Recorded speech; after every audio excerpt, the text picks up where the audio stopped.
Anong ipupush ninyo na legislation doon, Senator, para masasigurado natin na mapapaba talaga natin ang presyo ng kuryente? Kasi parang paulit-ulit na natin naririnig yung lahat ng mga proposals and yet hindi po nagmamaterialize.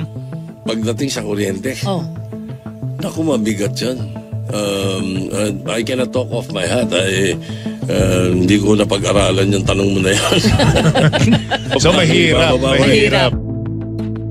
Hindi ba napakataas ng ating kuryente? Ano ba yung pinakaunang layunin kung bakit natin ginawa yung EPIRA in 2001? So kailangan na natin susugan. Hindi man na kailangan susugan sapagkat yung pinakaunang layunin, sabi niya, ensure the delivery of electricity to our people, reliable, quality, and affordable rate. Nasaan ang problema doon, Congressman?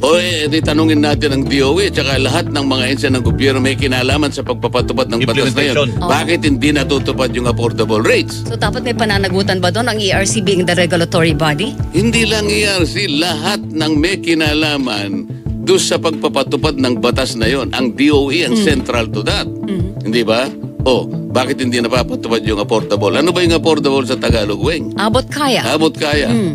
Abot langit na Hindi ba? Tsaka sir, sabi naman po ng ERC, kahit pa ng mga distributors na buwan-buwan nagbabago ang singil sa kuryente, Congressman Pero sinasabi maraming factors. Unang-una, ang coal imported napakamahal. Alam natin yung kaya nga hindi nabababa sapagkat imported lahat yung ating panggatong kung pinag-uusapan ay base load. Pinag-uusapan mo coal at saka yung petrolyo.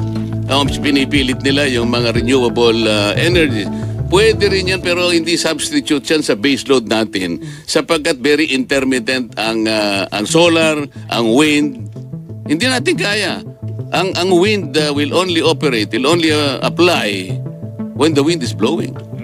Ang solar mo is applicable while the sun is shining. Subukan mo na nag-ooperate yung biglang dumaan yung ulap, maging intermittent yan. Wala kang base load. Itong DOE, sinasabi ko sa iyo, nung kinukonfirm namin ng Secretary of Energy, ako lamang ang nagtanong sa kanya ng 2 araw. This is on the record. Because I wanted him to do this. In-outline ko lahat ng dapat nating gawin para yung fundamental and underlying objective of that law should be achieved. Bumuo siya lahat ng sinabi ko. 2 pahina yon. Natupad kahit po ba? Isa walang natupad.